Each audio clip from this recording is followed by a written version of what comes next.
God is so good. Forever, He is so good. In the book of Psalm, chapter 33, verse 12, we read, "Blessed is the nation whose God is the Lord, the people He has chosen as His own inheritance." So alam po natin yung pong nagaganap sa ating bansa. Ito po mga bagyong pumapasok sa ating bansa na kung saan ay sumisira po ng napakaraming tahanan, infrastructure, buhay,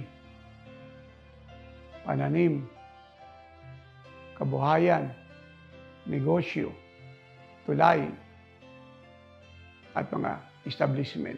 Marami po ay nagtatanong kung bakit nangyayari at nagaganap ang lahat ng ito. At ano po ang dapat gawin upang ito po ay tumigil at mabago na po ang takbo ng ating pong bansa.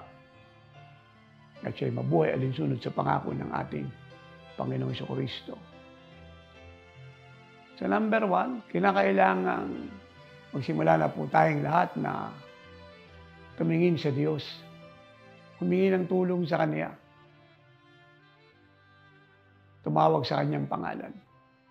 Magbalik loob sa Diyos. Magpasya na po tayong gawin po siyang bahagi ng ating buhay araw-araw. Pagtibayin na po natin ang ating relasyon sa Kanya. At siya po'y nangako na siya po'y sasagot. Pagagalingin niya po ang ating pong bansa. Kaya tinatawagan ko ang buong Jesus is Our Shield Worldwide Ministries here in abroad. Kasama ng mga churches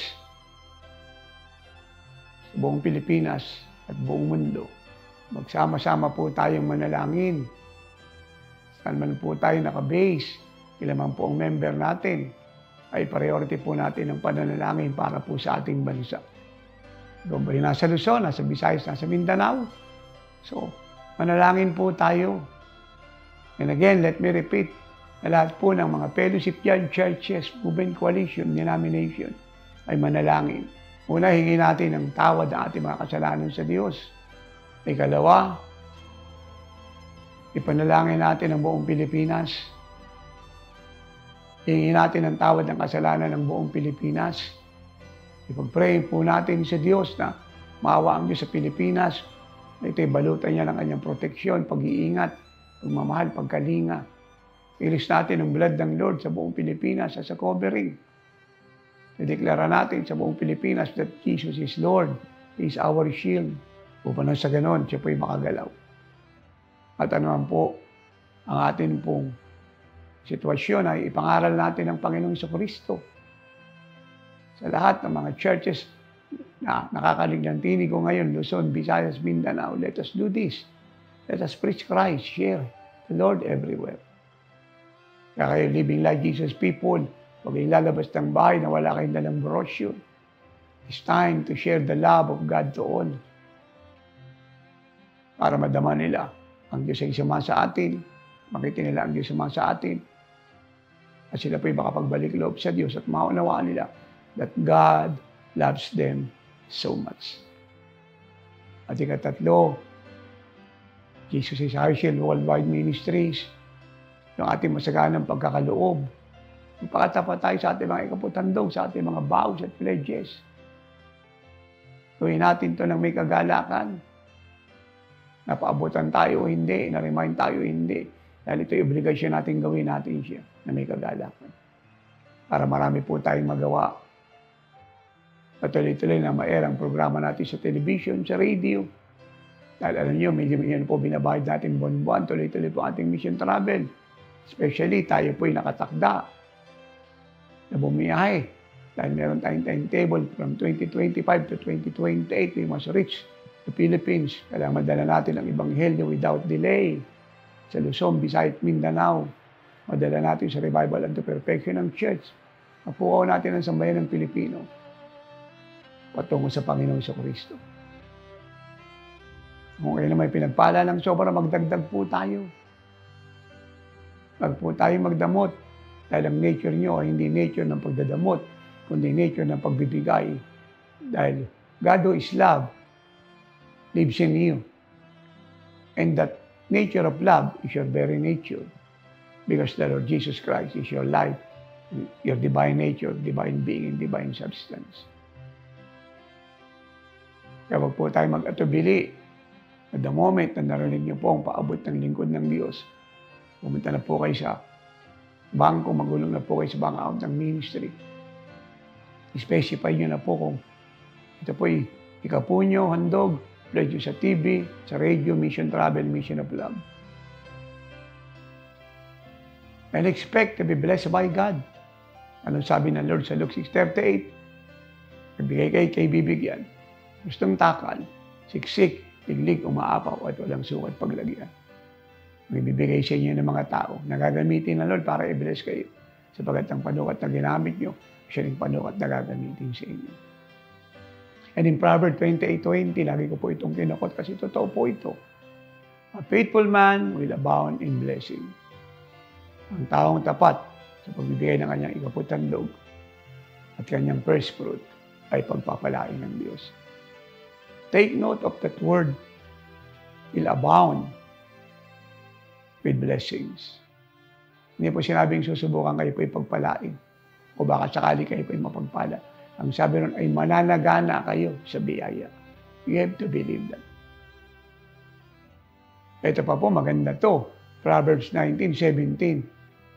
Those who bless the poor in spirit, for in resources, for in health, in joy, in peace, in success, in victory, in prosperity.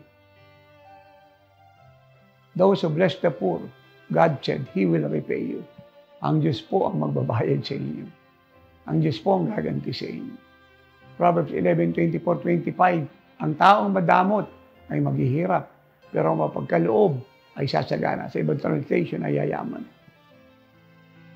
Ang nagbibless ay ibibless ng Diyos. Proven po yan. Sa sarili kong buhay, sa aking sambayanan. Sa buong Jisaysin, siya po ay walang sawa at walang tigil na nagaganap. Dahil ang Diyos po hindi nagsisinungaling, nagsasabi siya ng totoo. Numbers 23:19 and 20. Lahat ng kanyang pangako sa Panginoong Kristo ay puro oo. 2 Corinthians 1:20. Ang sagot natin ay amen. Kaya muli, inuulit ko, ihingi natin ang tawad ng kasalanan ng church. Second, hingi natin ang tawad ng kasalanan ng Pilipinas. Ipanalangin natin, maawa ang Diyos sa bansa natin para tumigil na po itong mga sakulang ito. Hindi lang po bagyo, pati po lindol, putok ng bulkan, landslide. Malis na po lahat ng corruption, kasamaan sa bansa natin. Ang hypocrisy ng mga politician, ang injustices na nagaganap sa ating bayan. Pag-pray natin na maawa ang Diyos ng Pilipinas ay kanya pong linisin, baguhin, pagpalain at gawing bansa ng Diyos na siyang pangako. At ang ating masaganang pagkakaloob, saan man tayo pumunta, let us declare the Lordship of Jesus Christ. Preach the Lord, heal the sick, bless our cities. Don't curse, but bless. Speak the prophecy of God. Expect His fulfillment. Psalm 33:12. Blessed is the nation whose God is the Lord. Yan po ang Pilipinas. Chosen nation. Napakayamang bansa. Apostolic, prophetic, living like Jesus nation who will bless the world. The people He has chosen as His own inheritance. Yan po mga Pilipino.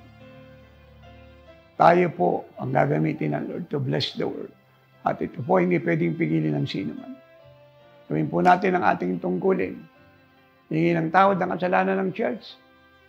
Hingi ng tawad ang kasalanan ng Pilipinas. Pag-pray natin na maawa ang Diyos sa ating bansa para tumigil ang bagyo, ang landslide, ang volcanic eruption, mawala ang corruption, ang perversion ng batas, ng lahat ng krimen ay maalis. Ang nag-aabuso sa mahirap, sa sambayan ng Pilipino, ay panagutin ng Diyos at lagay ng takot sa puso para magbago. At saan man kayo pumunta, Magdala kayo ng brochure, Living Like Jesus paper. Share the Lord. Preach the gospel, heal the sick. Perform miracles. Destroy the works of the devil. At pagpakatapat po tayo sa ating pagpe-first fruit, sa ating mga ikaputandog, at ang biyaya ng Diyos ay sa ating lahat. Thank you for obeying the Lord. You are a blessing, for in this world, you are like Jesus.